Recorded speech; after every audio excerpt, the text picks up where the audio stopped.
when you create positive emotion, it spreads out at least 2 to 3 degrees. So I have a positive experience with you. The next person that calls on the phone is going to have a positive experience with me. They're going to have a positive experience with someone else. And it actually doesn't drop off until like the third connection. Expanding possibilities, the mindset zone. I'm your host, Anna Melikian. And before we start with today's show, please remember to visit mindset.zone. Yes, instead of .com, it's .zone. There you can find all the episodes and other amazing resources, all at mindset.zone. Today, our special guest is JoAnna Brandi.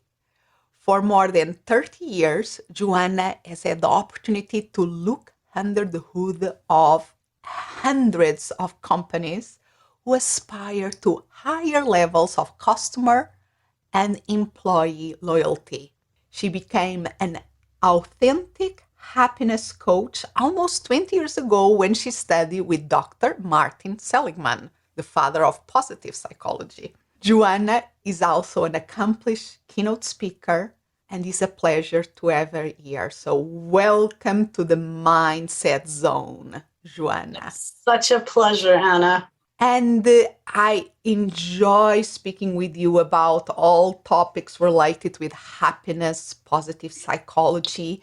And in one of the previous conversations, you were speaking about this that you call positive spillover effect.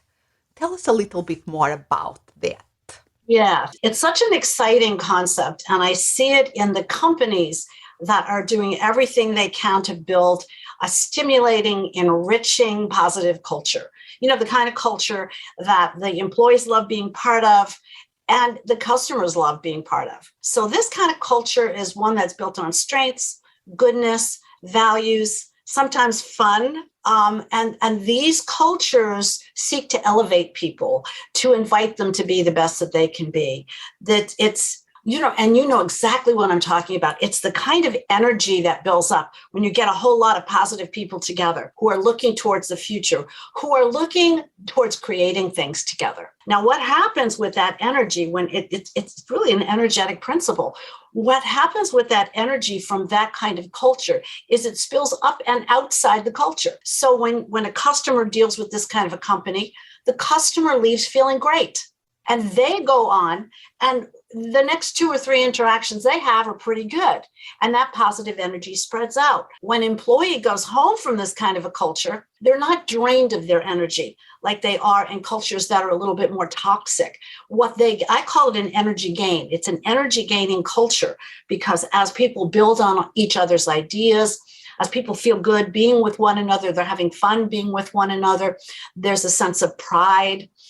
Again, they get to use their strengths every day at work. They go home at the end of the day, they have energy left over for themselves, for their families, for their hobbies, for their communities. Even vendors as suppliers benefit from dealing with this kind of company because they're great to deal with. So that's actually one of the keynote exercises I do when I speak at Vistage groups, which are generally all CEOs or the next person down from the CEO. I actually have created an exercise where we chart what a positive culture does. So there's a little circle in the middle that says positive culture. And then out from that, all of the different things that occur. So we have positive employees, we have positive customers, we have positive communities, and then everything that comes out from that.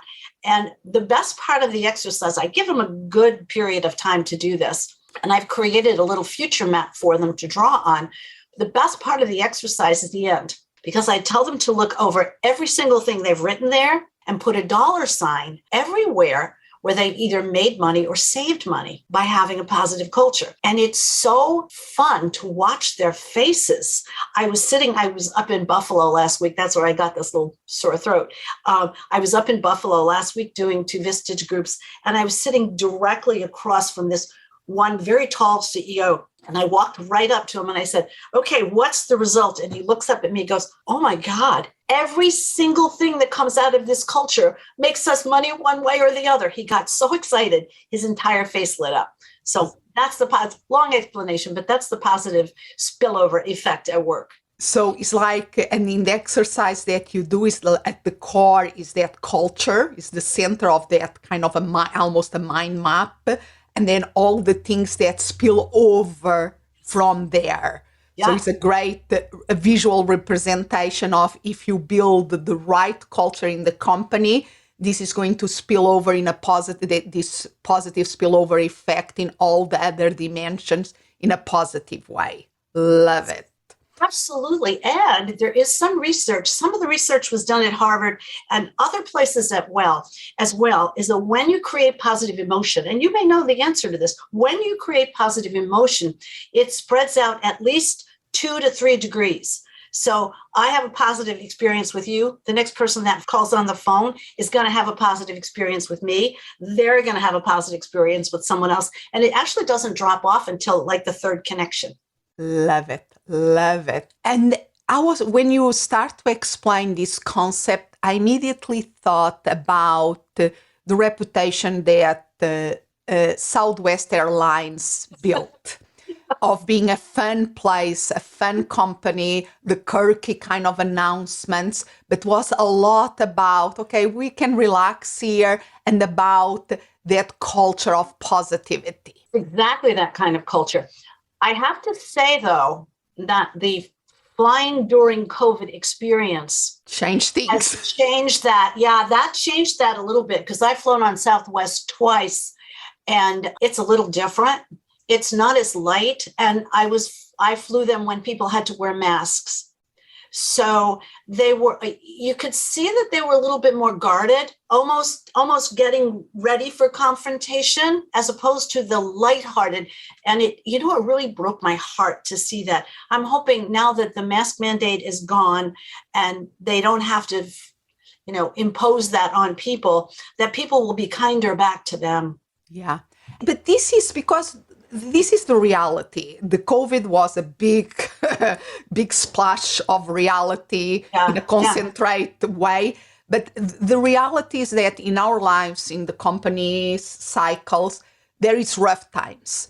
There are a merger or an acquisition. There is the target market for some reason. There is something that happened, or changing the leadership, or whatever it is in a company or in the personal life of a person that really throws the proverbial curveball. Yeah. And we also know from positive psychology that negative emotions are very strongly felt. I usually give the image, think about negative emotions because of the survival mechanisms. They are designed to trigger something very strong. I like to compare, it's like if you are eating and you bite a spicy chili pepper. You know that you bite the spicy chili pepper. There is no doubt in your mind. You feel it in almost all cells in your body. So negative emotions are very designed to, okay, if there was a lion, we had to run or to fight it. So that is what it is. And the positive emotions are more subtle, to the point that sometimes we are not aware that we are feeling them. I like to continue the culinary metaphor here, to having a nice meal with friends. We can having a great time, enjoying greatly, but we are not necessarily aware, oh my gosh, this is one of the best meals that I have. And that makes what we know of positive psychology, that we have to cultivate much more the positivity to balance the negativity. So and we know the power of positivity, we know that spillover effect, but when there are these things like we are describing, the crisis of the COVID-19 that affect, for instance, the culture of the Southwest Airlines, that they could not be so fun and giggle like before, because there was a very serious things that they had to deal and incorporate in what they were doing. And we could discuss maybe there will be creative ways or keeping their branding and their culture while doing that. But my question for you, because you work with so many companies that went through this kind of a crisis, how can they recover? How can they deal with all these curveballs and come back in the other side stronger and cultivate that positivity? Well, first of all, they're in the habit. And positive cultures have a lot of positive habits. So they're in the habit of appreciating people on a regular basis. They're in the habit of communicating frequently. Whereas other kinds of companies, they may not communicate as frequently. And so what happens when there's any kind of unexpected thing going on is that people make stuff up. So if there's not good, consistent communication, with as positive a spin on it as possible. We don't want to, put the rosy glasses on, because that's not a good idea. We don't want toxic positivity. And I think that's really important. There are some people that teach positivity that, the smiley face, the little yellow smiley face thing, that they're not dealing with reality. So there has to be a good balance. But the companies that do that well have already built in some of the habit patterns. They frequently speak to their employees. They frequently ask employees to bring their strengths to work. They frequently communicate their appreciation. I know people can't see us, but I can see you, and I know there's something you want to say, because this is one of your favorite topics, isn't it? Yeah, absolutely, absolutely. And these are finding fascinating because in the work you are working with these organizations like the Chief Happiness Officer, really bringing that positivity culture. So I imagine that when you work with a company that already have at least the blueprint before of positivity in their culture, is easier for you to help them leverage that. Then if you are calling to a company that maybe the leader, the CEO, listen about you or read the book and really want to bring that culture, but the underpinning kind of things is not open lines of communication, is not focusing on the strength, you have to start really, it's more work. It is more work because they have to be taught the basics. But what I'm seeing now is that, especially with younger leaders, they're open. There's more openness now because the old ways just don't work. And as people are losing their employees because the old ways aren't working, I'm seeing an openness that I haven't seen in a few years. So I like it. I like their ideas. Even the word happiness is being accepted a little bit more in the business world. And that's always been an upward climb for me. My website is Return on Happiness, to make the point that just like you have return on investment, there's going to be a positive return. But the word happiness does upset some people because they don't know how to frame it. So I like positive culture or positivity. I like those words a little bit better because people don't carry so much of their own connotation. They're not carrying just this idea that happiness is not just a state of mind. It's a state of body. It's a state of body, mind. And one of the things that I put forth very quickly when I do these 3-hour presentations, especially, is the chemical, is that, you have a feeling and it creates a chemical, and the chemical creates a different set of reactions. So when you're creating positive feelings, you're creating the kinds of chemicals that expand your ability to be creative, that expand your ability to be adaptable. And so when people are under the influence of positive emotions, they're better able to deal with this changing landscape in business that we have. And they're so much more creative. Yeah, because that is the survival value of the positive emotions that Barbara Fredrickson really managed to articulate in a way that, in a framework that really make a lot of sense, is that, yes, negative emotions usually have immediately survival value, and positive emotions is that more long-term because we become more open, we become building more relationships, building resources, and is that long-term kind of gains, but is also the nurturing the place for people being more creative, innovating, and really building something that is much more expansive. Great way. It's a great way to put it. I've studied with Barbara, and I fell in love with her broaden and build response. Just the idea of it. And I'm such a, well, you can see I'm Italian. My hands just keep on going on here. But when you think about it, when the right hemisphere of the brain and the left hemisphere of the brain begin communicating better together, which is what happens when the brain is in a state of positivity, all of a sudden it's so expansive that your peripheral vision opens up too. So when I'm speaking about this, I'm all hands and arms, and because the idea that your brain opens up to me is so fabulous, because I studied years back with Ned Herman about the right brain and the left brain. So this idea of how the parts of the brain work together to give you the fullest expression that you can have is just so fascinating to me. And I think one of the examples that I give exactly because we know that when we speak about this, when we teach about these things, as more experiential we can be, more people absorb and feel these things. Yes. One example that I like to give is that if we are working in a project under a deadline and there is lots of stress and the deadline is coming, we have to finish the project and we need a number that we know that was an article that we read of something. There is a piece of data that we need. And we know that we had that paper somewhere in our desk, but we go all over the place and we don't find it. We really get stressed out.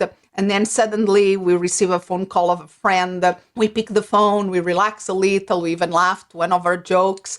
And then we hang out the phone and suddenly our eyes see the paper that we had looked everywhere and didn't have saw it before. Or absolutely. If people lost the car keys or lost the sunglasses, is when we are under tension, we see the funnel vision. Well, because if there really was a danger, we need to have that focused. I tell a story about being out in the woods with a very unenlightened boyfriend who took me camping in an area where there were bears, and everywhere there were signs that said, "Watch out for bears." Well, there was no way to focus on anything else other than, that narrow focus. Do you see bear scat on the ground, or are there branches that are broken? All of a sudden, you can't think about how beautiful it is or how sweet smelling the pine is or any of that stuff because you're too busy looking for a bear. And I love that example because it shows that skill of focusing is needed in some circumstances and is good. Yeah. The problem is that we so often stay stuck on it and we don't have the flexibility to move to the positivity. And I think a lot of the work you do in companies is creating that flexibility, that resilience that allow people proactive choose what is the best way of operating depending on the circumstances. Absolutely. And it's funny, I just finished a program with 12 young leaders who took my electronic course, and I did coaching with them for 10 weeks. And when it was all done and we were sort of processing what happened and how they felt and how they changed and all that, almost every one of them said something about using the breath, because I am very big on teaching some breathing techniques to make that space. Because when you get tense like that, when you can't find the paper that you're looking for, you're not going to find it in the state you're in. So to me, the greatest state changer that there is the capacity to breathe, is to take that deep breath, is to exhale all that nervous energy and take a big inhale and clear the decks. And I just love the fact that these young leaders are now incorporating breathing into what they do on a daily basis to make their days a little bit easier. They're in a high pressure business. Absolutely. And the power of the breath is something we are doing all the time. Otherwise, we will not be here. So it's something but is that power, it's like the blinking. We blink is a way of keeping our eyes healthy, but we also can voluntarily close and open our eyes. It's something that happens involuntarily, but we also can have voluntary control over it, like the blinking of the eyes. Exactly. Breathing is similar. Thank God we don't have to be conscious to breathe. And at the same time, we can use the power of a consciousness and our awareness to pay full attention in our breathing and modulate our breathing. And is one of the fastest ways of modulating our nervous system. That is absolutely fantastic. And everybody can learn it how to do it. Oh, absolutely. And one of the things that has always fascinated me is that, in business, we're always talking about systems, but it isn't until very recently that we started talking about the human system. We talk about the fulfillment system and the marketing system and this system and that system. And finally, at least in the work I do, finally, we are talking about the human system and how the human system works. So important because we actually do business with human beings, most of us. And is one, if not the most important asset that the business has. And we really have to learn to tap into I call it tapping into our human potential, because we really are leaving so much on the table when we don't do that. Exactly. And if there's a gift in COVID, and I think there are many gifts, you and I could probably talk for a half hour on the gifts that we found in COVID. But one of them is that leaders now know that they have to treat people differently, that they have to listen more carefully, that they have to do more to be empathetic, to be compassionate, to understand what's really going on with that human. And that's a gift. And I would totally agree. And at the same time, there is a danger because we are also very good as human beings to revert to previous patterns that we are used to. Yeah, that's true. And what I'm seeing now post-COVID is almost a knee-jerk reaction of everybody's very, very, very busy. Everybody has to almost... the anxiety that was there during the COVID is just transforming in a different type of chronic anxiety out there, and people are not pressing the pause button and say, okay, what can I learn from this? Wow. What happened? And how can I grow forward and then really take advantage of this as an opportunity? So I would like to go a little bit to that pressing the pause button that you refer a moment ago, because one of my favorite quotes, I think you are familiar with, between stimulus and response, there is a space. Yeah. In that space, our power to choose our response. In our response lies our growth and our freedom.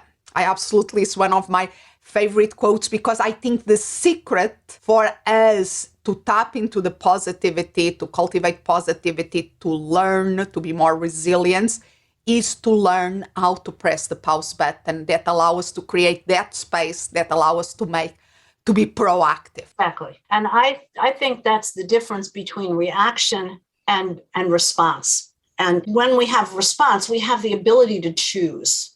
When we react, we don't have that. When we don't have that pause, we're doing the knee-jerk thing, or we're allowing our brains to go back into primitive mode. We're responding from the primitive brain, as opposed to the well-developed brain that we need to deal in today's world. So I agree with you there. That's so important, is to take that pause. There's an exercise. I've been doing a lot of videos to my list.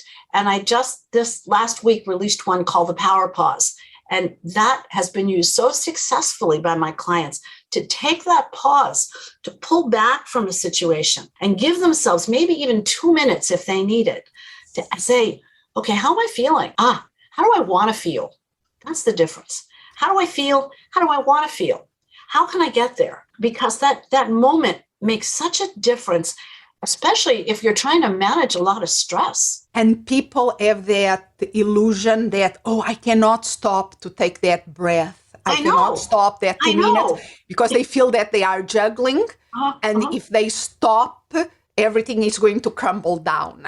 And what they don't realize, even, let's think people, one of the metaphors that I think it relates better with executives is sport metaphor. Think about game, basketball, football, whatever you want, why they have the times out. And that's a great thing to bring up. And it's 2 minutes. It's not 2 minutes in most sports. They are very short, but they can make all the difference when the coach calls timeout, because they are seeing the team going downhill and they have to bring them back together again and restart. Exactly. And that's exactly what it is, timeout. If professional teams can do it, and it's so important, Yes. why are companies, the leaders in companies, not using that more often? I don't know. Sometimes I think it's because when people get on a roll, they're afraid if they stop, they're going to lose the roll, the flow, the whatever. And sometimes I know that from my own process. If I'm in flow, I know I should be getting up every 45 minutes and stretching. I know I should be getting more water. But when I'm focused, I just want to keep on going. Absolutely. And I think there is some flexibility there, because when I'm in that creative mode that we were speaking before, I can go, but I know that I have a limit. For me, it's 90 minutes, max 2 hours. After that. Same thing. Yeah. And this has to do the Diane rhythms that we have, because after that time, we really, some people maybe can go a little bit longer in certain circumstances, yes, but we need pauses. Oh, we certainly do.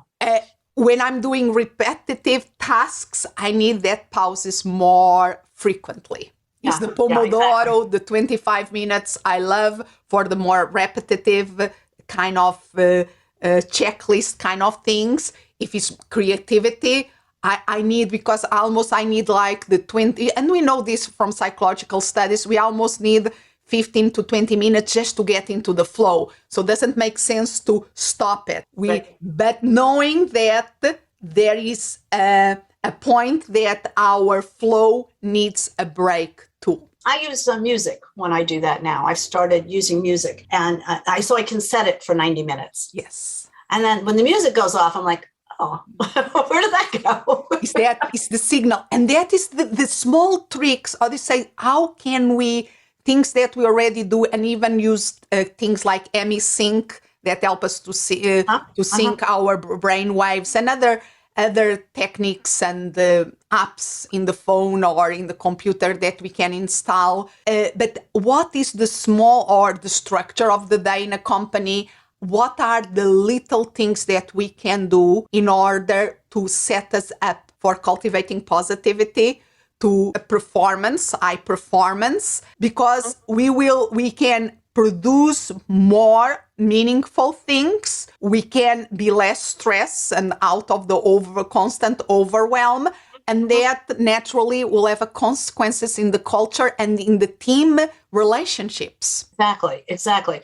The theory that I work on with my clients is that we need a 5-to-1 positivity to negativity ratio. But most of us don't have a way of really embodying that to begin with, because the feedback that I've gotten, especially from CEOs, and especially from CEOs who are a little bit older, is, oh my God, if I praise people that much, I'll have to pay them more money, which is okay. But it's not just about praise. It's looking for things that you appreciate. It's giving people praise. It's working with their strengths. It's giving them opportunities. So when I start out something very, very, very basic and simple, we do an appreciation audit. So for a couple of weeks, I have a little notepad. I ask people to stop what they're doing 3 to 5 times during the day and take a moment, take a breath, and think about 3 to 5 things they appreciate and write it down. And then repeat that. Now, I like habit stacking. So I said, do it when you go to fill your teacup, or when you get more water, or you fill up your coffee cup, or you go to the restroom. Think about 3 to 5 things you appreciate. Writing them down is a good practice to start with. If someone does that over a period of a week or two, what begins to happen to the brain, because you're focusing the brain differently, is you find more things to appreciate. Absolutely. So now there are more things for them to discuss with their team. There are more things for them to say. And of course, it feeds their own positivity. So they're now in a different biochemical state in their own bodies. And that begins to happen with everybody that's around them. And it's so simple. And I get so much resistance. It's really interesting. And because they have to try, and what they don't understand until they do it is that is going to produce, people are in their jobs, yes, for the paycheck, absolutely, and they like to feel that they are doing something that is meaningful, that has a purpose. Yeah. And part, if the leader managed to cultivate that, then people want to go to their workplace because they feel that they are doing something special. And it's more important now. Meaning and purpose is more important now than ever. And COVID taught us that.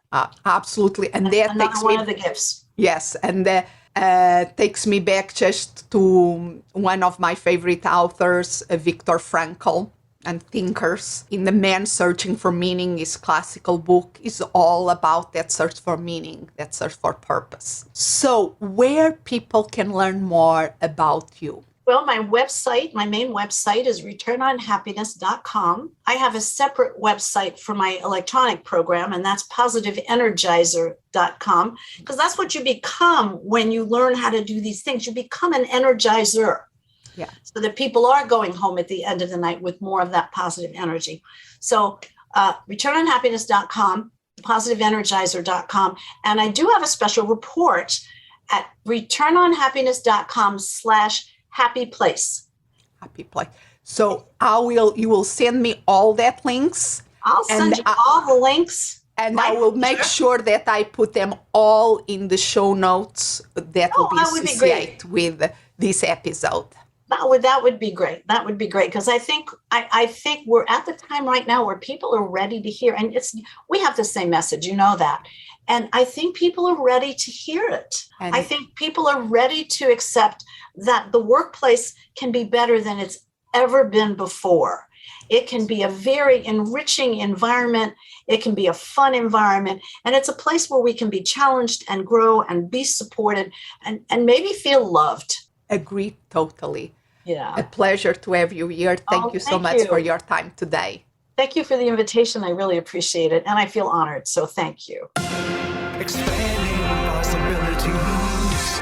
The Mindset Zone. Thank you for listening. And remember to visit mindset.zone. Yes, instead of .com, it's .zone. There you can find all the episodes and other amazing resources, all at mindset.zone. As always, I'm so grateful you are here. Expand what's possible for you, for the ones around you, for the world.